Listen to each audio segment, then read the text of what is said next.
প্রিয় বন্ধুরা, এখন বর্তমানে কেন্দ্র সরকারের তরফ থেকে গ্রুপ এ, গ্রুপ বি এবং গ্রুপ সি ভিন্ন ভিন্ন পোস্টের জন্য অফিসিয়াল নোটিফিকেশান আউট করা হয়েছে, যার জন্য তোমরা অল ওভার ইন্ডিয়া থেকে ছেলে ও মেয়েরা এখানে অনলাইনে আবেদন করতে পারবে। তার জন্য অফিসিয়াল নোটিফিকেশান অনুযায়ী এখানে সমস্ত গ্রুপের মধ্যে কোন কোন পোস্ট রয়েছে, কোন কোন পোস্টে তোমরা আবেদন করতে পারবে, এখানে আবেদন করলে তোমাদের এখানে পরীক্ষার প্যাটার্ন কী থাকবে, সিলেবাস কী থাকবে, কত নম্বরে পরীক্ষা দিতে হবে, এক্সামিনেশন সেন্টার আমাদের ওয়েস্ট বেঙ্গল থেকে কোথায় রয়েছে এবং অ্যাপ্লিকেশান করার লাস্ট ডেট কী রয়েছে, অ্যাপ্লিকেশান ফিস কত রাখা হয়েছে, এ টু জেড জানবো। তাই অবশ্যই তোমরা ভিডিওটি না টেনে শেষ পর্যন্ত দেখে নাও। তো বন্ধুরা, অনস্ক্রিন দেখতে পাচ্ছ অফিসিয়াল ফুল নোটিফিকেশানটা ওপেন করে রেখেছি।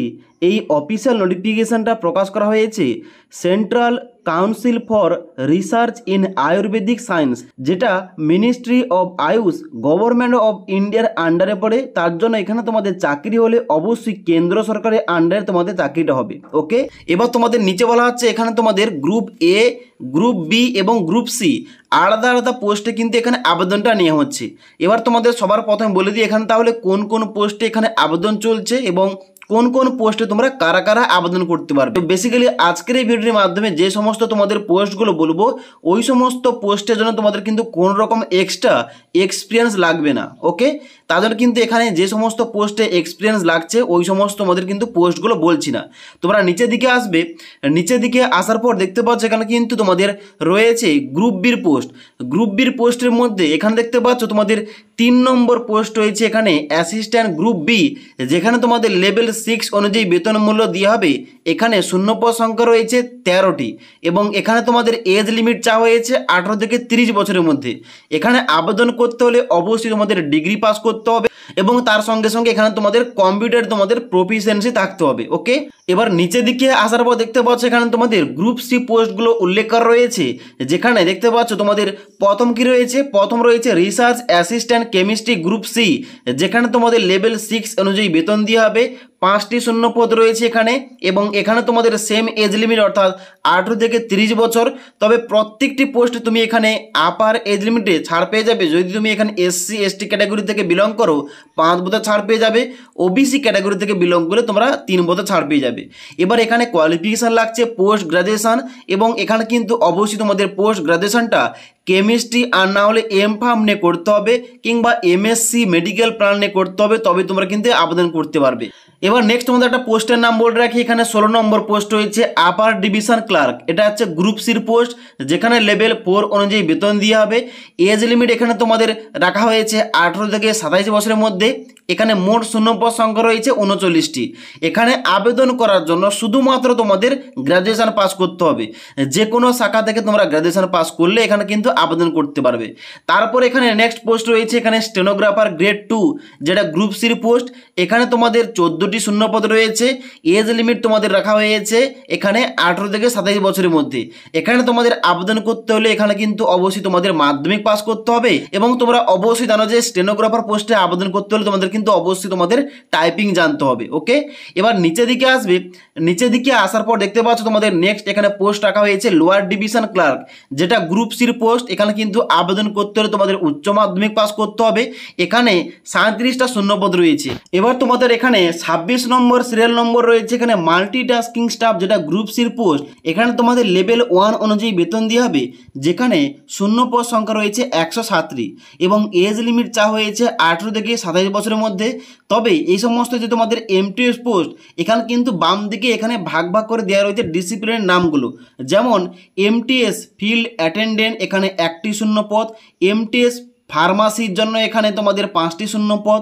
MTS dresser, MTS cook post, MTS ward boy, MTS ward ayah এবং তার সঙ্গে সঙ্গে MTS অ্যানিমাল অ্যাটেন্ডেন্ট এবং MTS মেশিন রুম অ্যাটেন্ডেন্ট। এখানে কিন্তু মোট 107টি শূন্যপদ রয়েছে, যার জন্য ডিসিপ্লিন অনুযায়ী এখানে কিন্তু তোমাদের ডান দিকে কোয়ালিফিকেশানগুলো দেওয়া রয়েছে। যেমন তোমাদের বলা হচ্ছে তোমাদের অবশ্যই ITI পাস করতে হবে এবং ITI তোমাদের সার্টিফিকেট থাকতে হবে রেকগনাইজ ইনস্টিটিউট থেকে এবং রেসপেক্টিভ ডিসিপ্লিনে, অর্থাৎ তুমি যে ডিসিপ্লিনে আবেদন করবে ওই ডিসিপ্লিনে তোমাদের কিন্তু অবশ্যই ITI সার্টিফিকেটটা থাকতে হবে। ওকে, এবার নিচের দিকে আসার পর এখানে কিন্তু তোমরা দেখতে পাচ্ছ আবার একটা এমটিএস পোস্ট রয়েছে, যেখানে তোমাদের সেমভাবে তোমাদের লেভেল 1 অনুযায়ী বেতন দেওয়া হবে। এখানে শূন্যপদ সংখ্যা রয়েছে 72টি। এবার এখানে কিন্তু এজ লিমিট সেম রাখা হয়েছে, তবে কোয়ালিফিকেশান দেখতে পাচ্ছ বলা আছে শুধুমাত্র মাধ্যমিক পাস। অর্থাৎ তুমি যদি শুধুমাত্র মাধ্যমিক পাস করে থাকো, মাধ্যমিক পাস যোগ্যতায় এমটিএস পোস্টে আবেদন করতে চাও, এই 72টি শূন্যপদের জন্য তোমাদের আবেদন করতে হবে। ওকে, এবার নেক্সট তোমাদের বলে রাখি, এই সমস্ত পোস্টে তুমি আবেদন করলে এখানে তোমাদের পরীক্ষাটা কিভাবে হবে এবং তোমাদের পরীক্ষাটা তোমাদের কোন কোন সিলেবাস থাকবে, তোমাদের কত নম্বরে পরীক্ষা নিয়ে হবে।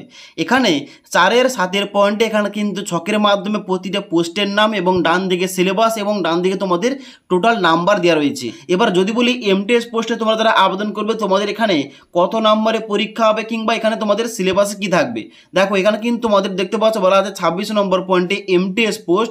এখানে বলা হচ্ছে যে as per staff selection commission multitasking staff grade examination syllabus, অর্থাৎ তুমি যে এমটিএস এর জন্য এসএসসি তরফ থেকে যে এমটিএস এর ভ্যাকেন্সি বের হয়, ওই এসএসসি এমটিএস এর জন্য যে সমস্ত তোমাদের যে এক্সাম সিলেবাস রয়েছে ওই সিলেবাস অনুযায়ী তোমাদের কিন্তু পড়াশোনা করতে হবে। এবং এখানে তোমাদের নিচে আরও বলা আছে যে জেনারেল অ্যাওয়ারনেস, অ্যাপটিটিউড টেস্ট এবং রিজনিং থেকে তোমাদের প্রশ্ন আসবে, ওয়ার্কিং নলেজ থেকে প্রশ্ন আসবে এবং টেকনোলজি এবং কম্পিউটিং সম্বন্ধে তোমাদের প্রশ্ন আসবে, যেখানে তোমাদের মোট নাম্বার থাকছে 100 নাম্বার। অর্থাৎ এই 100 নাম্বার লিখিত পরীক্ষার অনুযায়ী তোমাদের কিন্তু এখানে এমটিএস পোস্টের সিলেকশনটা হবে। এবার নেক্সট তোমাদের বলে দিই এখানে আবেদন করার জন্য তোমাদের কত টাকা অ্যাপ্লিকেশন ফিস লাগছে। দেখো এখানে কিন্তু অ্যাপ্লিকেশন ফিস সম্বন্ধে এখানে গ্রুপ অনুযায়ী ভাগ ভাগ করে দেওয়া রয়েছে। এখানে আমি বলছি গ্রুপ সির কথা, যেখানে কিন্তু তোমাদের আবেদন করার জন্য অ্যাপ্লিকেশান ফিস লাগছে 200 টাকা, তার সঙ্গে সঙ্গে তোমাদের প্রসেসিং ফিস লাগছে 100 টাকা। তবে তোমরা যারা এখানে এসসি এসটি পিডাব্লিউ ক্যাটাগরি এবং এক্স সার্ভিসম্যান এবং তার সঙ্গে সঙ্গে উমেন ক্যান্ডিডেট ইডাব্লিউএস ক্যাটাগরি, তোমাদের কিন্তু কোন রকম টাকা লাগছে না, তোমরা সম্পূর্ণ বিনামূল্যে এখানে আবেদনটা করতে পারবে। এবার এখানে আবেদন করার পর তোমাদের যে এখানে পরীক্ষা দিতে হবে, পরীক্ষার সেন্টারগুলো কোথায় কোথায় রয়েছে। এবার যদি বলি ওয়েস্ট বেঙ্গলের কথা, তাহলে কিন্তু ওয়েস্ট বেঙ্গল থেকে এখানে দেখতে পাচ্ছ তোমাদের 18 নম্বর পয়েন্টে কলকাতা এক্সামিনেশন সেন্টার রয়েছে। তার জন্য অবশ্যই তোমাদের কিন্তু এখানে কাছাকাছি এক্সাম সেন্টার পেয়ে যাবে, যেখানে গিয়ে তোমরা পরীক্ষাটা দিতে পারবে। ওকে, এবার এখানে আবেদনটা কবে থেকে শুরু হচ্ছে, আবেদনটা শুরু হচ্ছে এখানে আগামী 1 আগস্ট 2025 তারিখ থেকে। তোমরা অনলাইনে আবেদন করতে পারবে 31 আগস্ট 2025 তারিখ পর্যন্ত। তার জন্য তোমরা যারা এই কেন্দ্র সরকারের ভিন্ন ভিন্ন গ্রুপ বি, গ্রুপ সি এবং গ্রুপ বি পোস্টের জন্য আবেদন করতে চাও, অবশ্যই তোমরা 1 আগস্ট থেকে আবেদন করতে পারো। এবার তোমাদের যদি বেশি পরিমাণে কমেন্ট আসে, তাহলে কিন্তু এই যে 1 আগস্টে এখানে ফর্ম ফিল আপটা স্টার্ট হচ্ছে, এই টপিকে একটা ভিডিও নিয়ে আসবো তোমাদের কীভাবে সম্পূর্ণ ফর্ম ফিল আপটা করতে হবে। ওকে, তাছাড়া আজকের এই ভিডিওটির আপডেট তোমাদের ভালো লেগে থাকলে একটি লাইক করবে এবং বন্ধুদের অবশ্যই ভিডিওটি শেয়ার করে দেবে।